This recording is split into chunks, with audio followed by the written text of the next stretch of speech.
Hello again, this is Jean Johnson. We're here in my one sun garden down here, and Raina has asked if I show you a couple of the weird things that I grow. One thing is this tree, which is a weeping carragana. It's a legume. It blooms in the spring with blossoms that look like little peas, and there you have the fruit that's on it. These trees are grafted.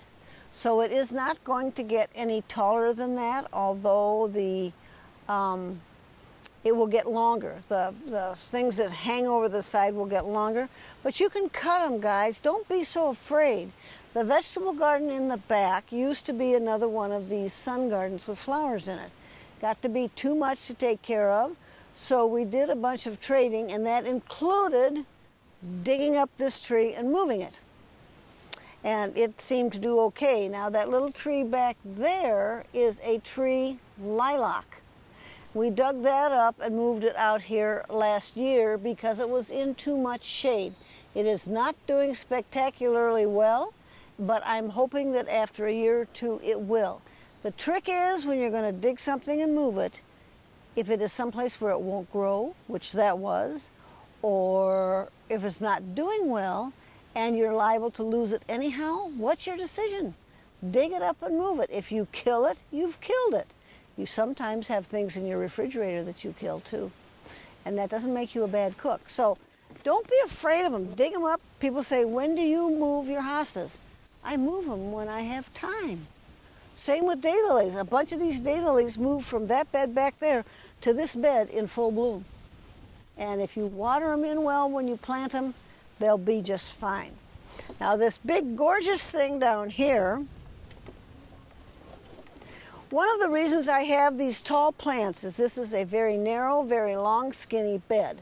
And if I had everything the same height, it would look pretty stupid. So I've added some of these weird things. This is a Veronicastrum. And I love it when it is in bloom. It just blooms and blooms and blooms. I don't like it so much when it's not in bloom because people come by and say, you're growing marijuana in your yard. I'm not. That's not marijuana. That's Veronicastrum. And right here snuggled in front is daylily Matt. And as I tell people, the new daylilies are in close to the foliage. They're not standing up way tall like the older ones are. And that plant has good branching where you can see something else coming out here. Can't reach it. You see this branch right there? It's got branches coming out when the stalk gets up.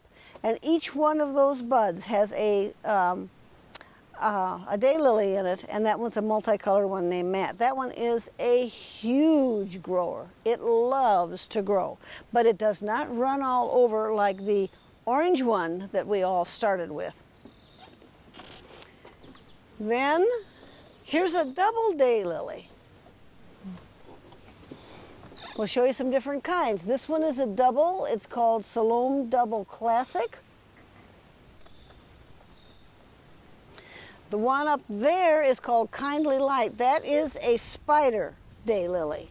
And a lot of people like them, some people don't. The buds, when they have finished blooming, look kind of scraggly. So that's one that I would pick the blooms off every morning if I had time to do it, because they're pretty ugly like that. But it's a fun daylily. It's a totally different form, and I like to have the different forms. This little guy here with the ruffled edge and the dark eye, that's a miniature. That plant is, those flowers will always be that little. So there are different kinds of plants. Give them a try. You'll find what grows for you and what doesn't. Thanks again.